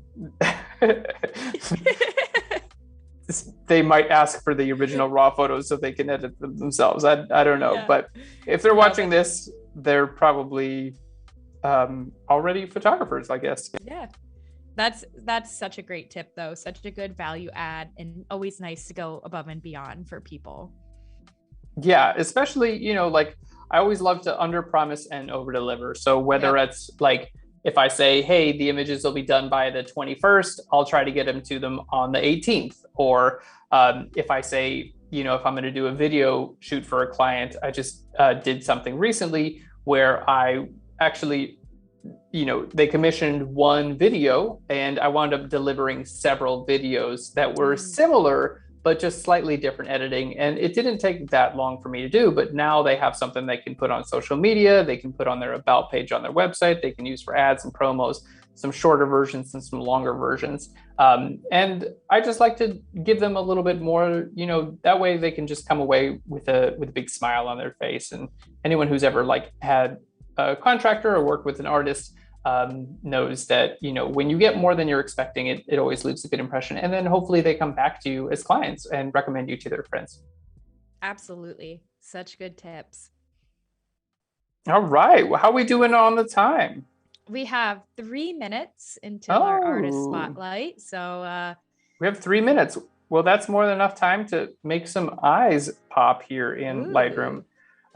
So we're just going to go to our masking tools. Let's go to our brush, and I'm just going to go ahead and paint here. There we go, on both of these subjects' eyes. There we go, looking good. Oops, moved that on accident. Now I want to make sure, I'm going to go ahead and bring my exposure up. We're going to bring some contrast up and our saturation as well. Let's bring our exposure up even more. But I only want this to affect like the highlights. So we're just going to go to an intersect with, and I'm going to do a luminance range here. So let's go ahead and just have this luminance range only affect the highlights here. There we go. And that's just going to get us a much more natural looking effect. So let's just turn this off and back on. I'll just zoom in here so you guys can see it. There we go. We'll just look at one eye at a time. We'll just turn this off and back on. And if you happen to just brush somewhere you didn't want to, no big deal. You can just hold, like, go to your brush, hold Alt or Option and grab your little brush tool there, and then just minus it away. So let's go ahead and take a look. There's a before and after. Nice, natural, you know, like doesn't look like too much of a crazy effect, but it can make a huge difference in the overall before and after. Let's just turn that. There's the before, and then there's the after. Quick little pop of the eyes. Yeah, and you can see it just really doesn't take that long to do it too, you know. Yeah, that looks so good. I love that you've showed the intersect multiple times, because now I'm finally kind of getting the hang of it, and it's now making much more sense. Yeah, intersect is the tricky one, because it's like when you want to find a selection within a selection, kind of, or a mask within a mask. That's when intersect is what's up. Yeah, it's such a cool feature. It is a cool feature. Yeah, it's so nice. And it's just here, you click on that little dot next to your mask, and you go to intersect with, and then you can use any of your other tools here that you have access to. Perfect. Love it. How cool is that? Yeah.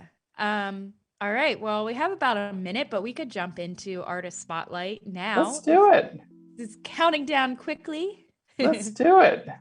Artist spotlight. So here we have our friend Daniel. Here we go. Ecoff, ECOFF.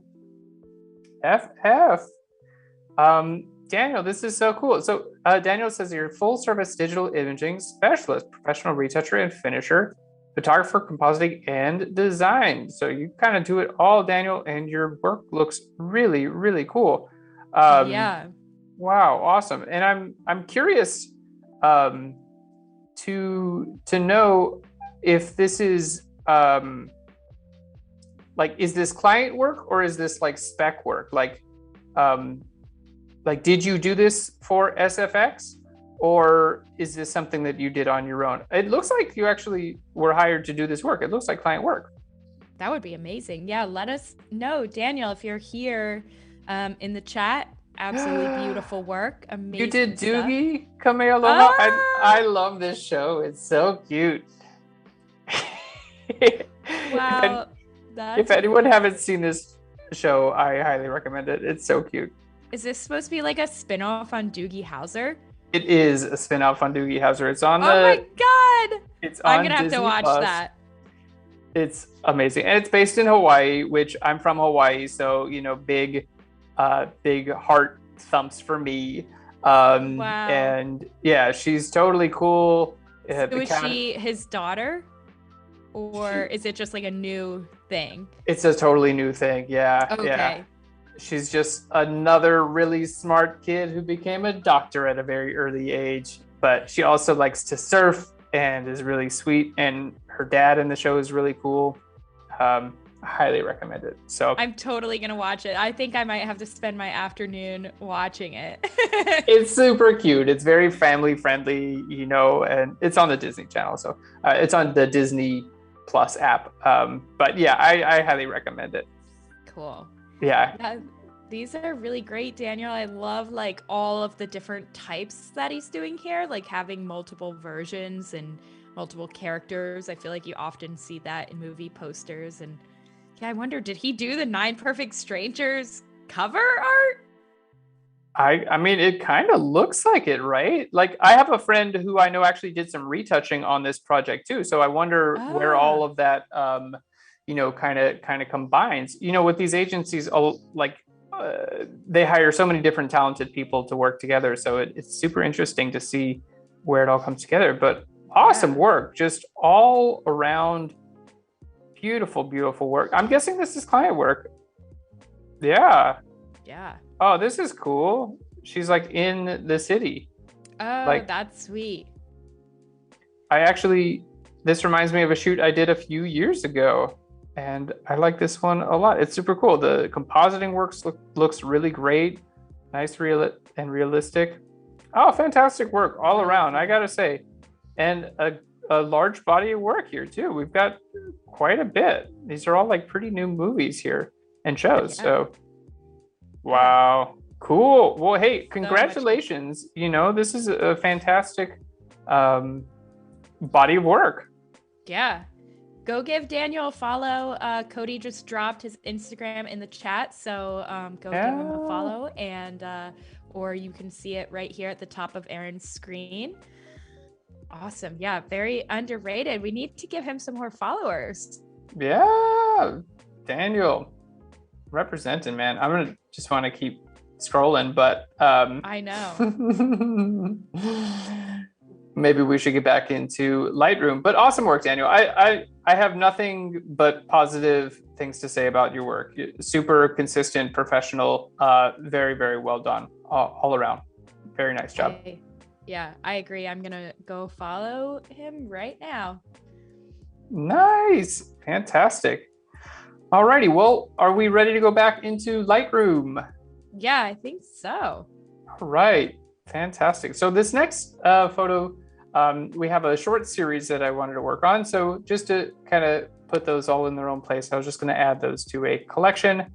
There we go. I'm just going to put this family.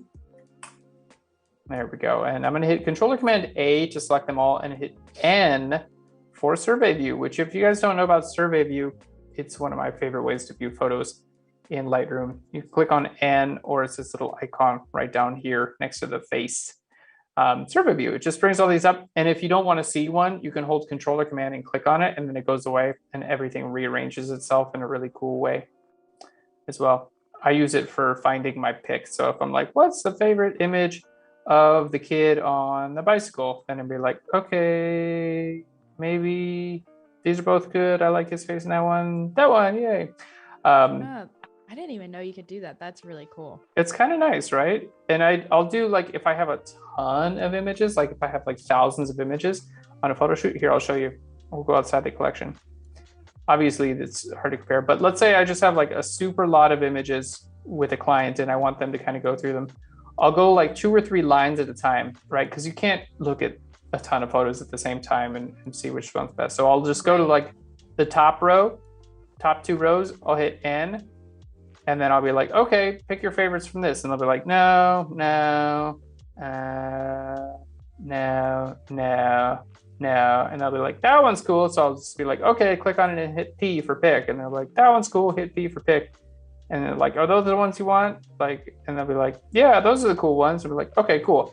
I'll go back to grid view, and then I'll just do the next 2 rows. And I'll hit N for survey view, and they'll be like, no, no, no, you know, clients. And then you'd be like, and they're like, oh, cool, I really like that one. And you're like, okay, cool, hit B for pick. So, you know, it's just a really quick way, because now we've gone through like 40 photos, and it's kind of fun. It doesn't even take that long. So yeah, that is such a good tip. Yeah, N for survey view, boom. And you're like, no, I just want to see the family. Cool, just the family. There we go. Okay, so back to the family. There we go. Now, as far as the edits go on these, like I want to keep things like pretty subtle, right? So let's go at D for our develop module.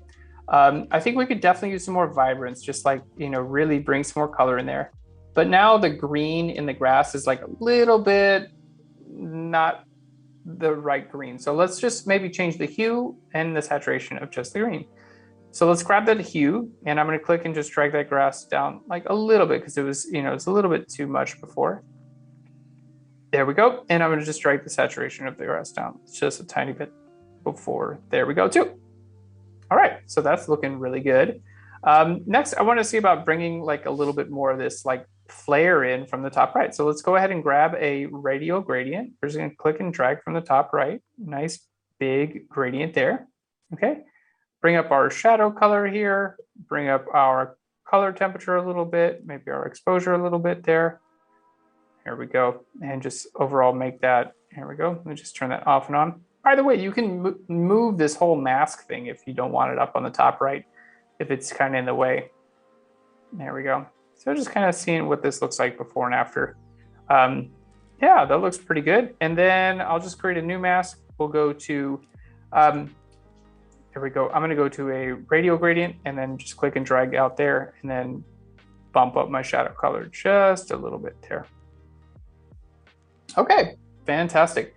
Now, as far as right now, I've tried it out. Select subject doesn't seem to work when you sync images from one to another. Like if I wanted to like select subject and like add more contrast here, and then have it do that for the next series of photos, also select the subject and add contrast. It doesn't seem to work that well just yet, but maybe that's coming in the future. So to get around that, I'm just using a radial mask. Here we go. Let's go ahead and take a look at our before and after. Not a huge change, but it's just a little bit like fresher and brighter, and we have that nice little, you know, color pop in there. So the nice thing now is I can hold Shift and then click on all these images here. And then I'm going to go to sync settings, and I'm just going to hit check all. Here we go. And it's going to synchronize those. It says, you sure you want to continue? It contains masks. They'll be merged or replaced or copied with the mask. And I'm going to say replace. Perfect. Oh, it changed the crop too, which is kind of interesting. So I'm going to hit sync settings here. Well, let's just hit undo, Control Command C. I'm going to hit sync settings, and then I'm going to unclick the crop. There we go. And we'll say replace. There we go. So now I can go in each one of these, and I can just turn on my mask. And like if this one where I like, you know, adjusted, this is where I adjusted the highlight, like the sun flare. This is where I brought the shadow level up. If those are in the wrong place, like if it's not covering the subject, like on this one, I can just click on it, hit H, and then just click and move it to where I want it, you know?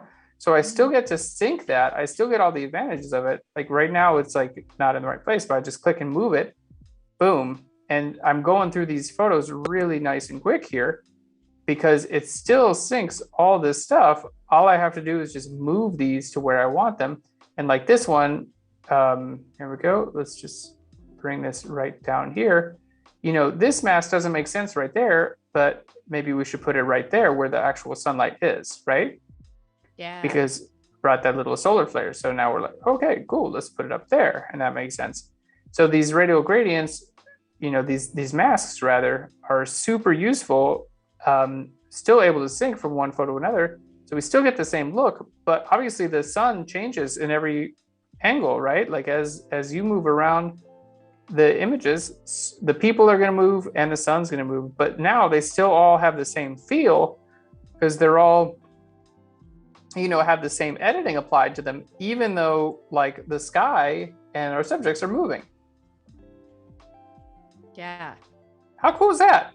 I love that. That's super helpful and really great for a full series of photos. Yeah, and now they all look like super cohesive and good. Let's hit Control or Command N.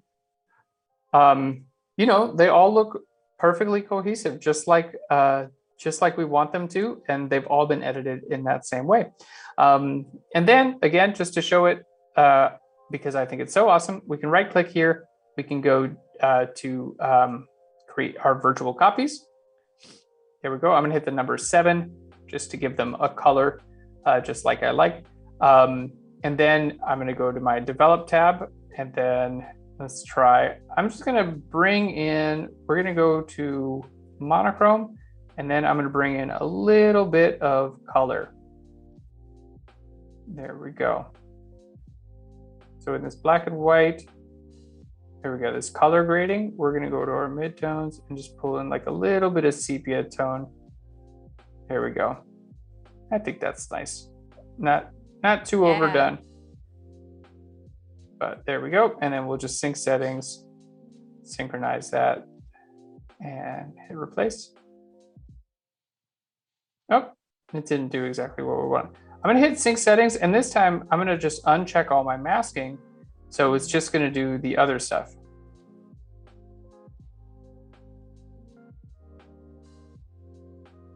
All right, where is, there we go. I think I had the wrong one on as the main one. Whatever is the lightest, that's what you wanna do. There we go. Then it did them all there. Fantastic. And then, so this looks so good.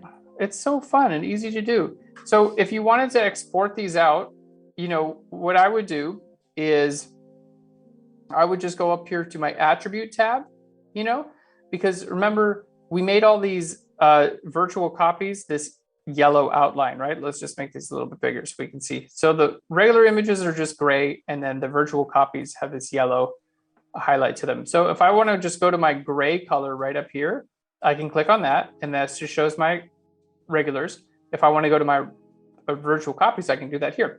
Or within my attribute tab, by the way, this attribute tab is super, super powerful. Within the attribute tab over here on the very right-hand side, check this out. If I click and hold that, I have a kind, it says original photos and virtual copies, and I can go to videos as well. So although I like to color code my originals and the virtual copies, you don't actually have to, because you can just click right here where it says kind. You can just go see just your original photos or just your virtual copies. So in this case, you know, you can just go to all of them. I can just go to my desktop. I can say put in subfolders. I'll just go to show this to the original JPEG. There we go. Resize 1000 pixels on the long edge, you know, there we go. And then export those. So that's just going to export those. And then I'm going to go to my virtual copies. And then I'm going to put those in a folder called sepia. There we go. Fantastic. And then right here on my desktop, check this out. I have all of this like perfectly arranged. So we can, I'll just create a new folder called like client, put these in there, boom. And then I've got all my original images, full color after the edit. And then I've got my sepia for my client too. And then when I'm ready, I can just upload this entire folder to whatever service I use. And then they get all the full color and the sepia. And it just a cool workflow. Doesn't take that long to do. And they get twice the photos. Yeah, and that's super helpful too, to see how you export everything and then organize it and get it ready to give to your client. I think people are really enjoying this. Katrin said, I really have to say I've learned so much more in the last 30 minutes with you explaining what you do, why you do it, shortcuts, most important, real world workflow more than ever before. Thank you. So people are loving this, really enjoying the full workflow here. And actually 2 questions came up while you're working. Lauren asked if you ever use auto as a starting point when you're editing. And then Rose wants to know if this method that you're doing here is useful as presets. Oh, definitely. Both of those questions are awesome. So let's just go ahead and jump into the preset question first, because I really want to cover that. So presets are just a fantastic way to kind of like save your settings. So in this one, like literally all I did is change it to monochrome. And then when I went down here to my color grading, I went and gave it some color in the midtones there. So to create a preset out of this, we'll just click on this plus and I'll just go to preset. There we go. And you can choose what you want to include or not include in these presets. All right, I'll just call this sepia. There we go. And then I'll hit create. This is such a good question. So now if I want to go back to my smart collections and I'm like, oh, cool, I really love that sepia. Hey, why don't we see what that sepia looks like on these photos? I just go in my presets over here and go to sepia and look at that. I just click on that. And that way, let's say I'm a wedding or portrait photographer, I can offer like a black and white look and a sepia look, and that can be consistent throughout my entire delivery. Like, you know, this client's going to get the same sepia look that client's going to get, and that could be attractive to some people. So yes, most definitely. Presets are so cool. They're really easy to make. Just click on this plus icon, create presets. You can choose what gets selected, and then very, very easy to apply. As you can see, it's just one click away. You know, if you want this person to have a sepia look, just hit D for the develop tab, click on that sepia, and there you go. Great question. And then the other question was, if you ever use auto as a starting point. Oh yeah, that's a super cool question. Yeah, auto is a really great way to start your editing process, because let's just go up here and I'm just going to close all this, because it's totally non-destructive. And it's a really good way to learn too. So auto is right here next to where you see tone. It's right over here on the right-hand side. So I'm going to click on auto, and you can see it's going to move some of my sliders around and make some adjustments there. And there's no harm in doing it, because you can always go back in time. Let's just go back here so I can undo that if I want. Or maybe you like some of the stuff that you did with auto, but some of the stuff you're like, maybe not. Like I like that, but I want to come in here and like adjust my saturation of the sky because it doesn't look that natural. So I'm going to take that down a little bit and take this hue and adjust this towards blue a little bit. And then maybe I need to take the saturation down on my skin tone a little bit here, but up my luminance. So it's a really good starting place. And I would say like definitely use auto, especially as you're getting to learn these tools, because it can really, really make a difference. Excuse me, I gotta take a sip of water. Yeah, I even like the look that auto gave it. It almost stylized it automatically, which is kind of fun, because I think in a way when you do that in your first learning, you may see something that you wouldn't naturally think of, and auto might give you some sort of cool look, and then you can kind of tone it into your own personal style. Yeah, that's such a good point about auto and about all these presets, really. Is you can try them on, you know, if it gives you something you like go with it. You know, you don't have to keep it, because you can undo this stuff at any time. Lightroom is totally non-destructive, so you can make these changes at any time. Yeah. So this is kind of what it gave us to start with. And then here is the after. There we go. Maybe just bring that skin color like a little bit warmer there.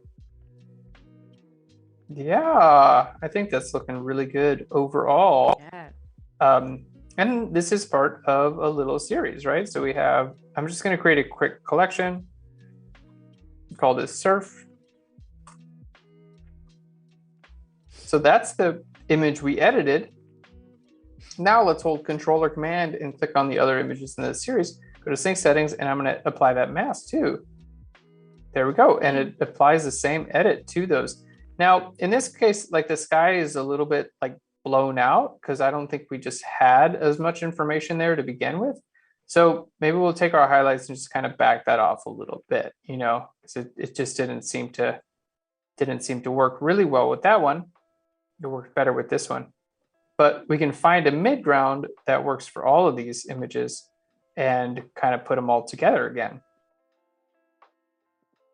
Totally. And then the masking in this one, you know, just want to move it right to the subject. Cool. That's looking good. And then again, we have the same thing. Oh, by the way, if your horizon is not straight, you can click R for your crop tool. And then you have some options here for your angle. You can click and drag this angle here. That's super helpful. Or you can click on this little ruler here. So I'm just going to go to reset. You can click on this little ruler, and this is like really fun. You actually just click and drag on your horizon there, boop, and it automatically straightens that out for you. That's really helpful. Isn't that nice? Yeah. All right, let's try it again. So let's click on, if you go under your develop tools, you have your crop tool right here, or you can click on R for your crop. There we go. And then click here, and then, oh, you got to click on your ruler first, or it's going to give you a weird crop. Here we go. Click on your little ruler here, and boom. I'd like to just take it off the edge there so I have a more accurate.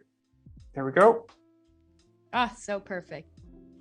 It's easy to do, and it does make a big difference. Boom. There we go. It's difficult to get your horizon perfect with just hand holding a camera, but not difficult to fix it here in Lightroom. How fun is that? So yeah, we have a really nice series of photos here. We've edited them all and then synced them all back together again. Yeah. Awesome. We only have a few minutes left here, but we actually have 2 questions that came in. Yeah. One question from Holly about sharing photos within Lightroom to like your family or something to choose photos from a family trip. Do you have any advice on that? And not sure if we'll have time for both of these questions, but Katrin asking, how do you decide which direction you want to go with your editing? Do you have a certain end result in mind the moment you see a raw photo, or editing on the fly? Cool, great questions. So in terms of sharing with the family, Lightroom does have some great options built in. So you can sync to the cloud your like collections here in Lightroom. I'm using Lightroom Classic. The new Lightroom CC is like a lot better designed for syncing those to the cloud. I think these services work really well. But I'm already pretty invested in tools like Dropbox and WeTransfer. And then like if anyone's just around me, or if I'm gonna share, okay, let's say if I'm gonna share like 10 photos with my family, what I will do, here, I'll just show you the exact workflow that I do. We talked about a little yesterday. Like, so we have here my client, here we have my original images, right? I'm just gonna select all these images, right click on them. I'm gonna go to share, and I'm just gonna go to airdrop, and I airdrop those directly to my phone. I just click on my phone. There we go, sending, boom, boom. And then as you can see, they're, you know, that it's right there on my phone already. And then from here, I'll just use, I use Apple products. So I'll just like create a family shared album, or sometimes I'll just text them 10 photos, you know. If I wanna share like 100 photos, I'm not going to do it in this same way. Usually it depends on who my clients are. For a lot of the times, I work with like groups of artists, and so I'll use like Dropbox. I have like a unlimited plan with them. So I'll just like put an entire folder on my Dropbox, and then they can access it as they want.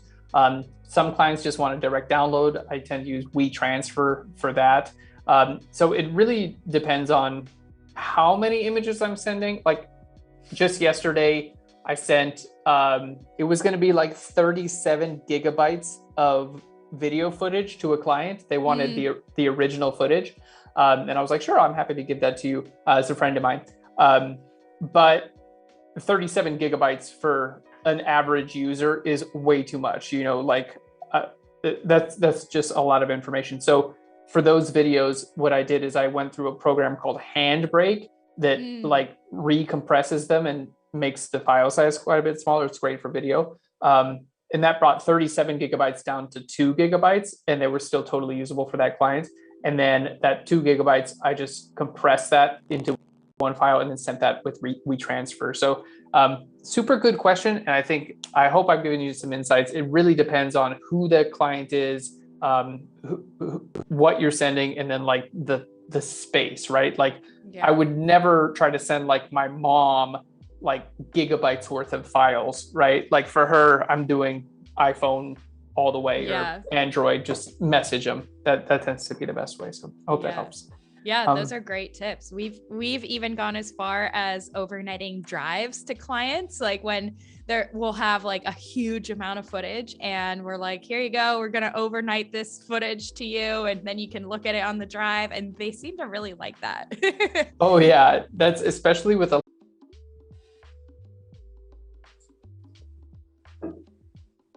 I'm like, well, we're done. Yeah, guess we're done.